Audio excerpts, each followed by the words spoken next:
Merci d'être là à tous. Merci, cher public.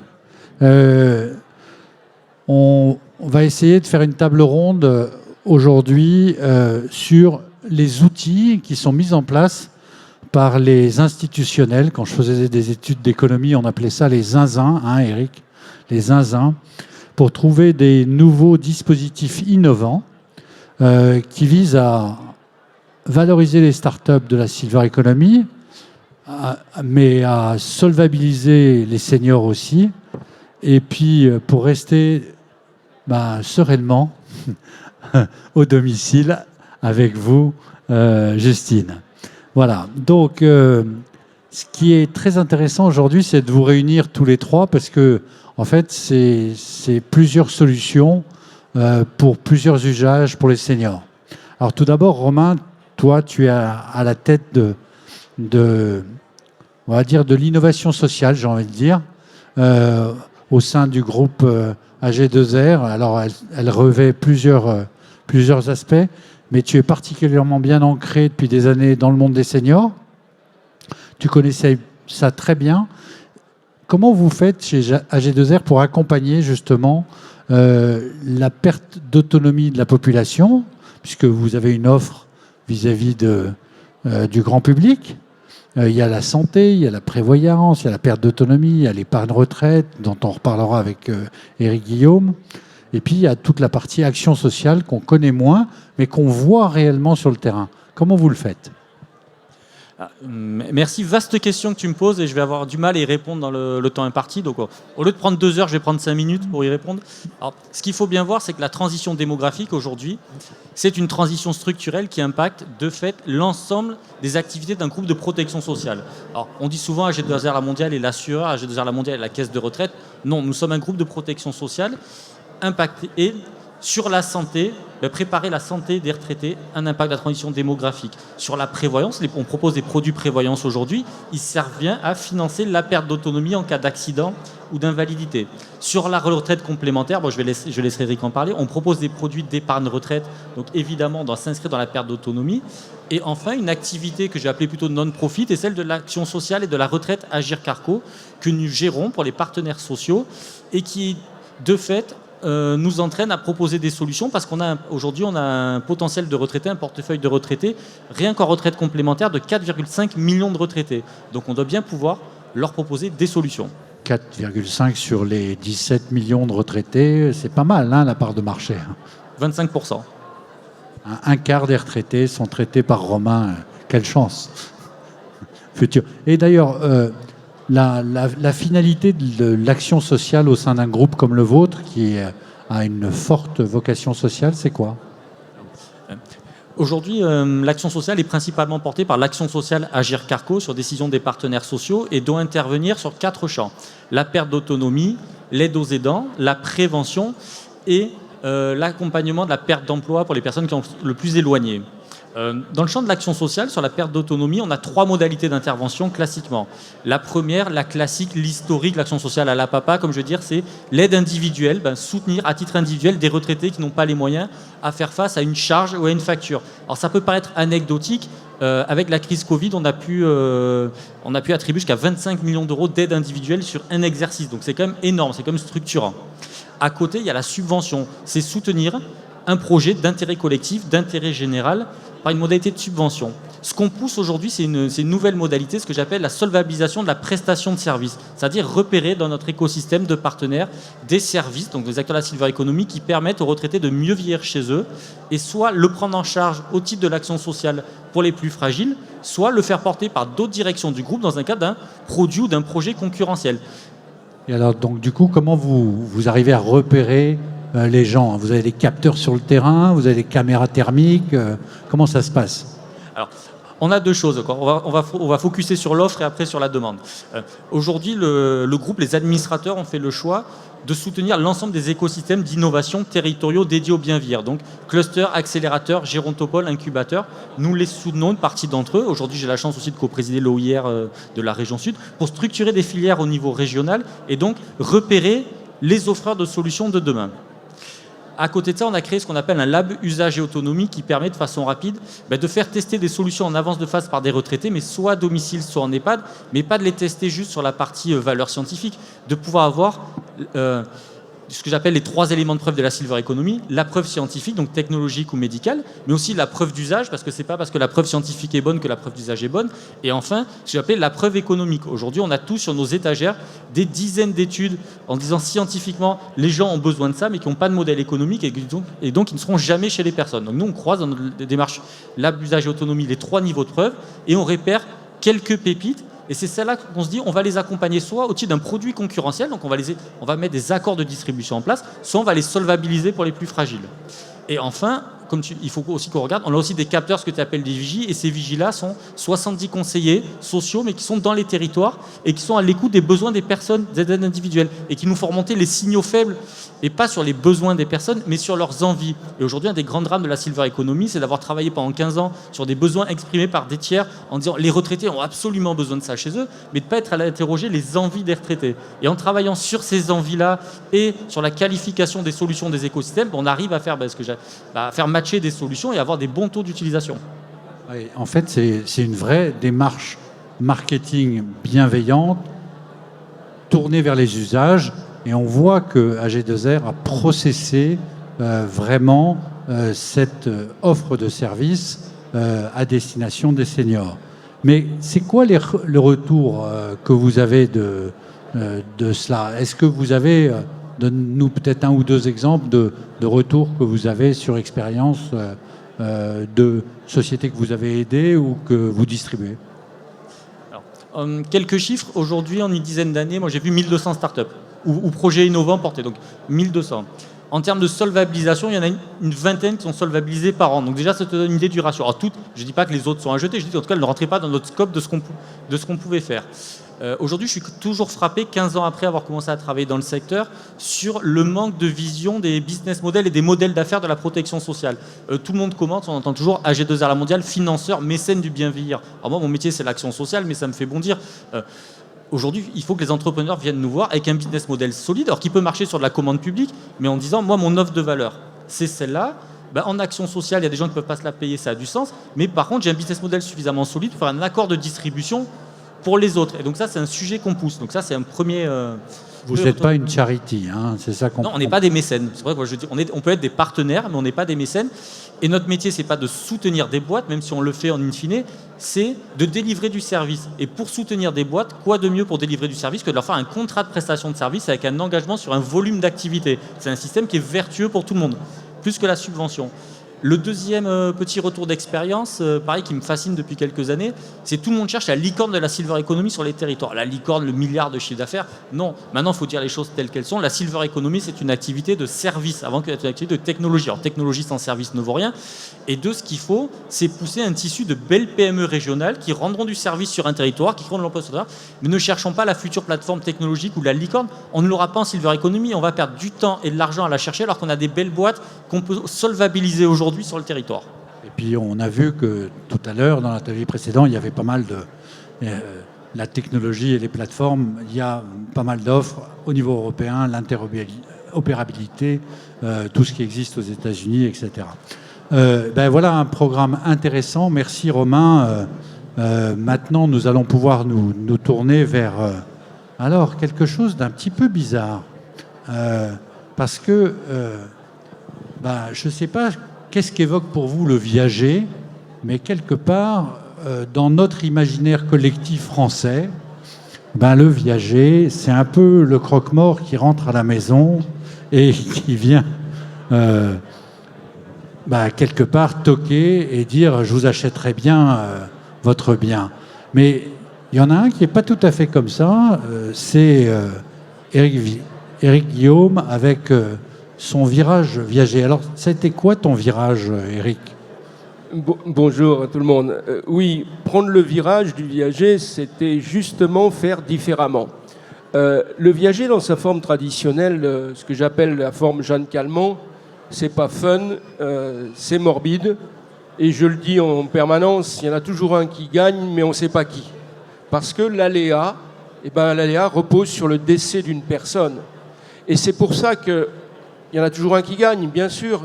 Celui qui paye espère payer le moins longtemps possible, et l'autre espère vivre le plus longtemps possible. Donc, le viager, sous sa forme traditionnelle, historique, de gré à gré, entre particuliers, très clairement, pour moi, il n'a aucune raison d'être et il n'a aucun avenir. Et alors, c'est quoi le viager que tu vends, c'est-à-dire que tu mets en place?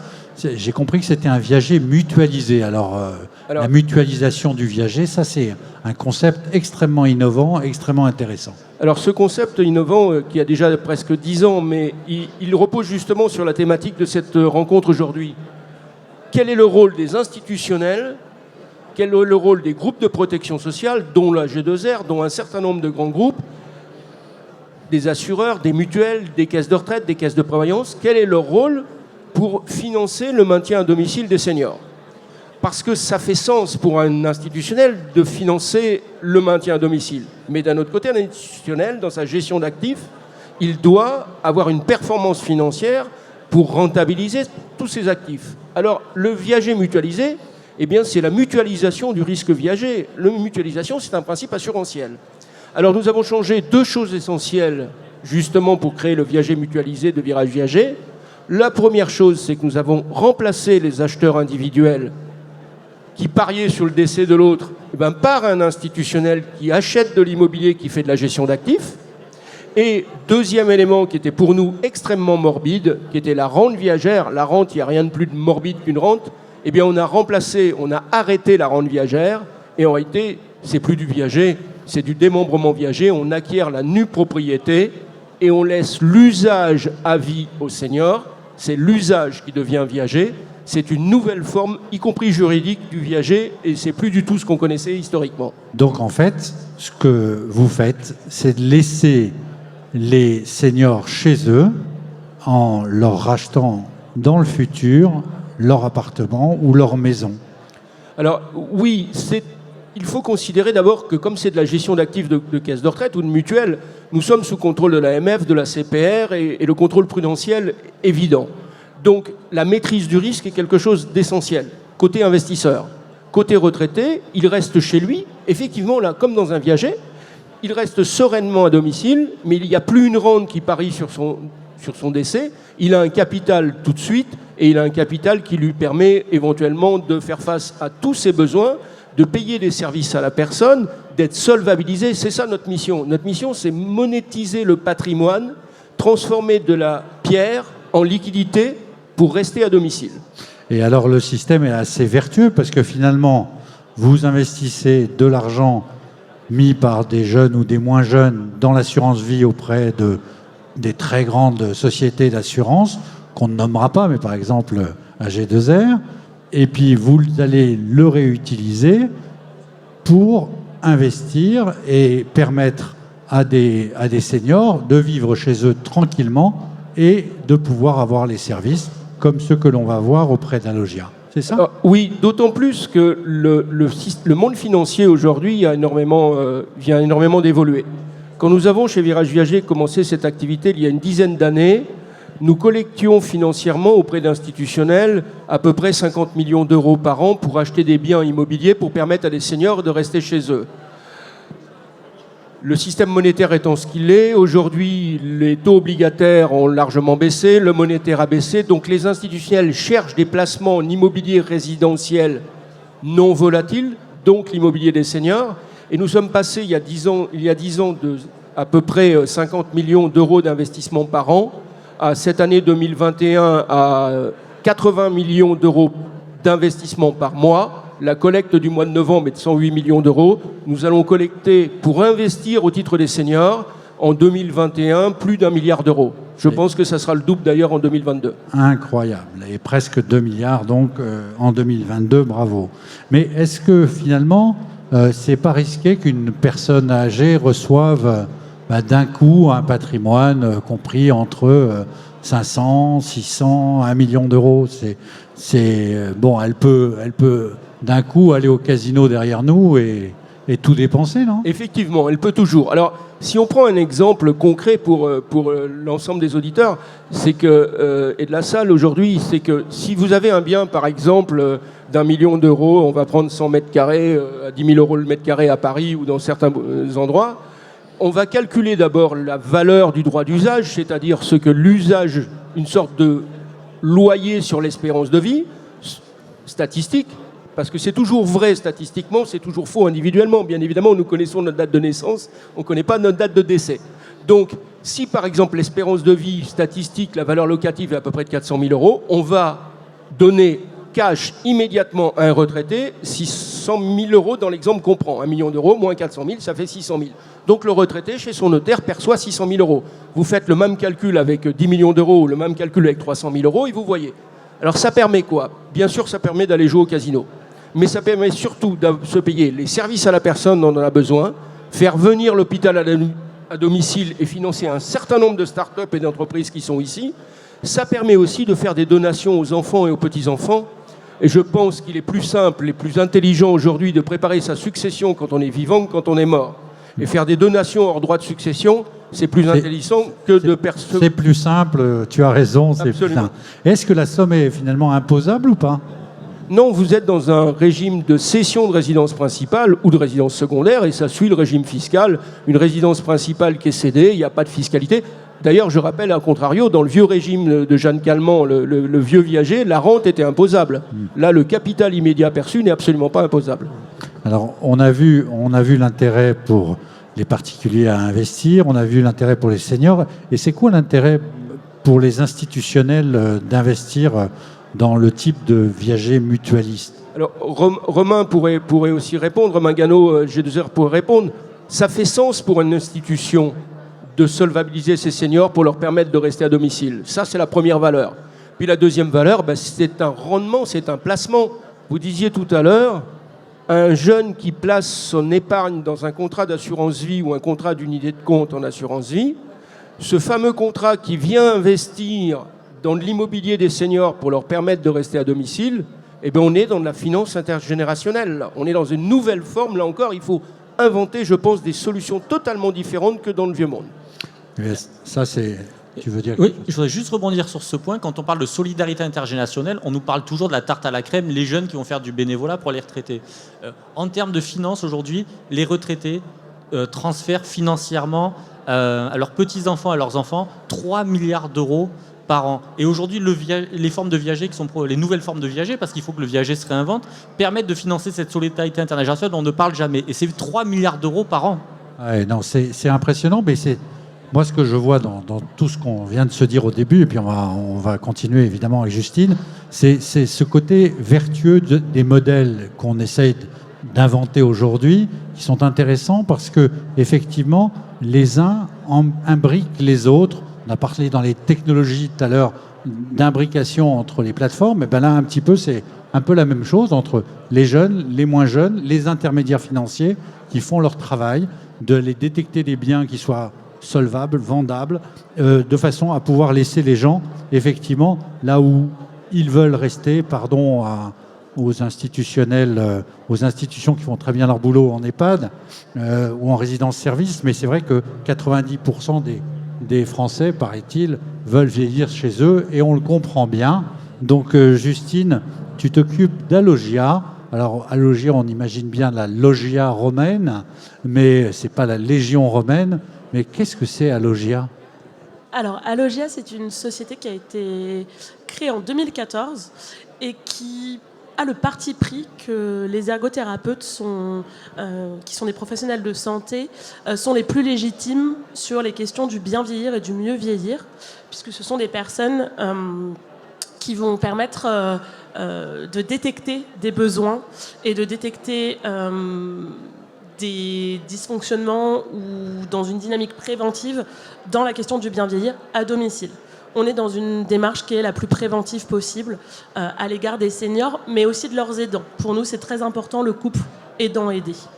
Et alors, comment vous travaillez justement le couple aidant-aidé parce que vous les détectez vous-même, que vous les choisissez vous-même, vous les formez, comment ça se passe? Alors, on a différents niveaux d'intervention.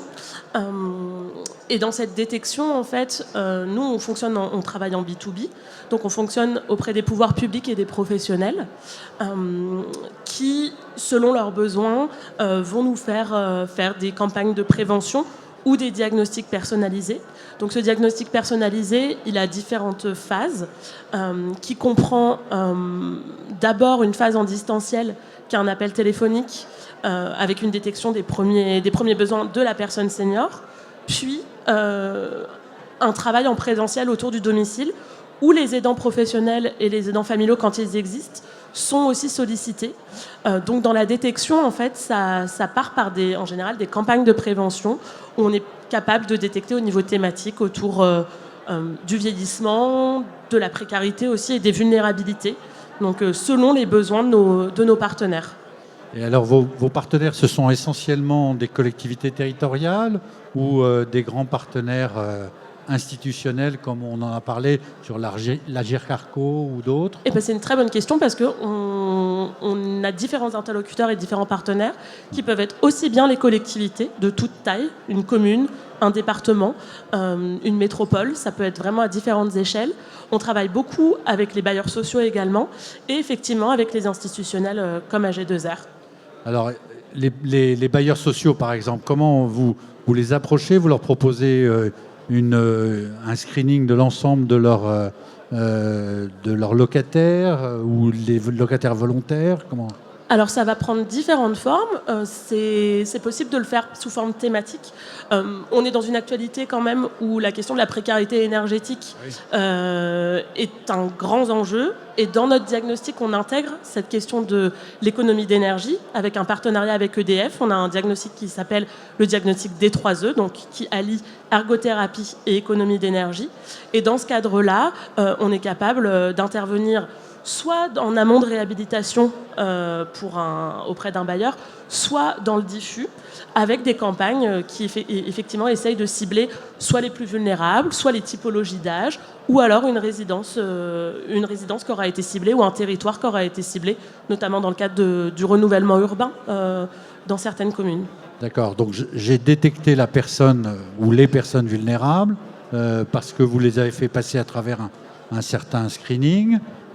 Et là, vont se déclencher quoi? Des aides qui vont arriver du conseil départemental, de l'Action Logement, comment ça va? Alors, les différentes choses qui peuvent être détectées peuvent être aussi bien sur la question de l'adaptation du logement, et il y a effectivement des financements qui existent, aussi bien pour le bénéficiaire que pour le bailleur dans ce cadre-là. Mais parfois, ce qui va être détecté, ça va être simplement des besoins d'un point de vue technique ou des aides financières. Et dans ce cas-là, on a les ergothérapeutes qui peuvent accompagner dans les montages de dossiers, dans la présentation de la palette et l'acculturation aux aides techniques. Parce que le logement est une chose, mais on est vraiment dans cette dimension aussi de voir l'habitat dans son ensemble, et donc tout l'écosystème autour, l'accessibilité au logement, l'accessibilité aux commodités, la mobilité. Et dans ce cadre-là, l'ergothérapeute, il fait un bilan situationnel global de la vie de la personne, son cadre de vie dans le logement et aux alentours. Et à Logia, l'idée est venue comment? C'est une start-up qui a été inventée par quelqu'un? C'est un groupe de personnes? C'est un groupe financier derrière? Alors au départ, à Logia, c'est la création de notre président Alexandre Petit, qui a beaucoup, dans son enfance, été sollicité autour de la gérontologie, qui passait des veilles de Noël en EHPAD parce que ses parents étaient dans le domaine. Donc est venue effectivement une expérience personnelle de la question de l'habitat senior. Moi, je dirais plutôt les habitats seniors, que en fait, l'EHPAD, c'est un lieu qui est médicalisé. C'est pas une fatalité, c'est un lieu qui est spécifique et qu'il y a une multitude de seniors. Et à Logia, elle s'adresse en fait à cette multitude de seniors et à ces multitudes de vieillissement et la diversité dans le vieillissement. Le fait que on n'a pas forcément besoin d'une résidence-service ou d'un EHPAD. Parfois, on va juste avoir besoin d'un habitat adapté et évolutif. Oui, et vous contribuez justement à ce diagnostic, à cette mise en place et à cette réflexion autour de l'habitat adapté qui aujourd'hui reste quand même une vraie réflexion à mener. Et il n'y a pas une seule solution, sans compter que les familles ne sont pas toujours d'accord sur savoir vers quoi orienter les parents et même les couples entre eux. Donc, oui, si je peux me permettre, c'est très important ce sujet-là parce qu'on voit bien que rester chez soi sereinement est quand même voulu par 90 à 94% de la population. Mais rester chez soi, dans quelles conditions ? Dans quelles conditions de santé ? Et là, le rôle des ergothérapeutes est essentiel. Dans quelles conditions financières ? On a vu le rôle des institutions de prévoyance pour financer le maintien à domicile. Et c'est vrai que même si un retraité est solvabilisé, alors vous disiez tout à l'heure, il peut effectivement dilapider ou partir en vacances ou faire des donations, mais il peut aussi se payer la protection sociale, la mutuelle améliorée. Avec le grand âge, on sait que c'est important, la protection sociale et la mutuelle dont il bénéficie. Il peut aussi faire venir les services à la personne, mais tout ça, à partir du moment où on aura su maîtriser le maintien à domicile sereinement. Et le rôle des ergothérapeutes est essentiel. Je sais que chez Virage Viager, quand on acquiert un bien, pour le compte d'un institutionnel, il ne suffit pas seulement de donner du cash à un retraité, il faut s'assurer qu'il va pouvoir vivre chez lui sereinement. Et là encore, on est voyé bien loin du vieux viager, on attendait qu'il s'en aille. Mais là, au contraire, et le rôle d'Alogia, c'est de détecter quels sont les éléments du logement qui sont essentiels pour assurer ce mieux vivre. Et là, on voit bien que c'est une combinaison d'acteurs qui permet de sortir le sujet. Ce qui est intéressant sur ce qu'on dit, c'est que la solvabilisation, c'est un des points clés du maintien à domicile, mais ce n'est pas le seul. Et avec les ergothérapeutes, on touche à la coordination et du parcours résidentiel et du parcours de maintien de l'autonomie. Aujourd'hui, nous, de façon très transparente, Alogia est un prestataire d'un service qu'on a mis en place qui s'appelle le parcours autonomie, où on voit bien que suivant le niveau des personnes, la position des dents, leur acculturation aux outils numériques, certaines personnes doivent avoir des outils pour trouver la meilleure solution, certaines personnes doivent être accompagnées chez elles. Et un des points clés aussi de travailler avec Alogia, c'est de pouvoir travailler sur la transition démographique, mais aussi sur la transition écologique et de traiter en même temps l'adaptation au logement au vieillissement et l'adaptation au logement à la précarité énergétique. Pourquoi ? On en parle très peu, mais les retraités les plus fragiles sont à la fois touchés par la non-adaptation du logement au vieillissement, et vivent dans des passoires énergétiques sur les territoires. Et il faut qu'on puisse traiter les deux pour le maintien à domicile. C'est vrai, donc ça fait beaucoup de choses. Je me permets de compléter, effectivement, avec AG2R La Mondiale, on intervient sur le parcours autonomie, et je pense qu'il faut aussi penser ce mieux vieillir et cet habitat à travers la synergie. On n'est pas les seuls intervenants, il y a différentes entreprises qui interviennent, et nous, on intervient effectivement sur la question du logement et de son écosystème, avec toujours ce couple aidant-aidé. Et la question de la précarité énergétique, de toute façon, se pose de manière inévitable, en fait, avec l'actualité. Mais effectivement, souvent, on oublie la corrélation vieillissement et précarité énergétique, sachant que nous aussi, on part du principe que le logement est un déterminant de santé. Vous pouvez gagner, avec un logement adapté, plusieurs années dans votre logement et plusieurs bonnes années en bonne santé. Oui, et là, il y a des plans gouvernementaux, et là, le gouvernement, l'État a mis en place des solutions qui permettent de pouvoir voir loin, ce qui est le rôle de l'État avant tout. Et ça, c'est à nous, entrepreneurs, de l'accompagner, c'est vrai, à vous aussi, les grandes entreprises, de le faire. Et je trouve ce qui est intéressant dans le débat que vous avez là, tous les trois, c'est qu'on voit bien l'interdépendance de l'ensemble du système entre les financeurs d'une part, les ameneurs de solutions d'autre part, et puis les détecteurs de solutions concrètes sur le terrain.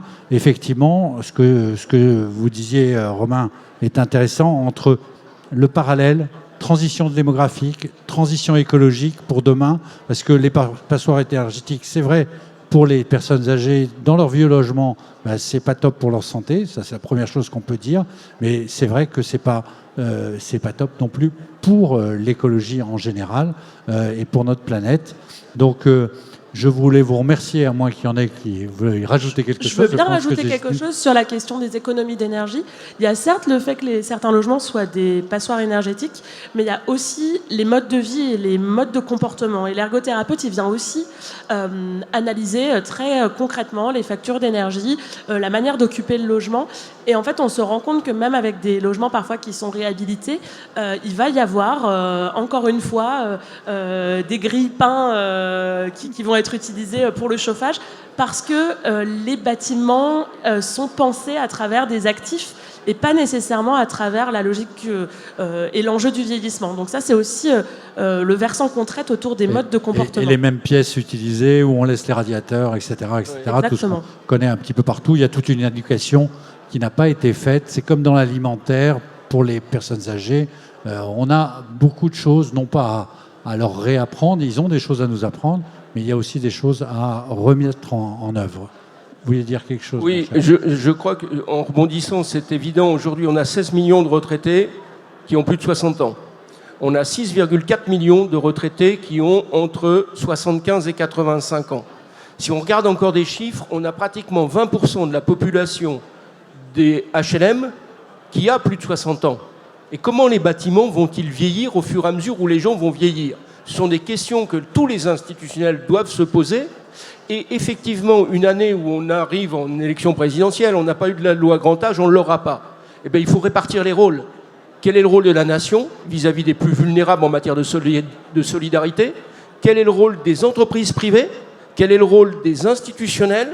Et quel est le rôle des techniciens pour apporter à moindre coût la solution la meilleure pour le maintien à domicile de, aujourd'hui, 25% de la population. Rappelons que cette population, quand même, notamment les 75-85 ans, elle va augmenter de 47% dans les 10 prochaines années. On est vraiment dans le mur et il est grand temps d'y réfléchir. Merci, voilà qui fait œuvre de solution. Merci à tous les trois. Romain Gano pour la G2R, Justine pour Alogia et Eric Guillaume pour Virage Viager. Merci. Merci de tout.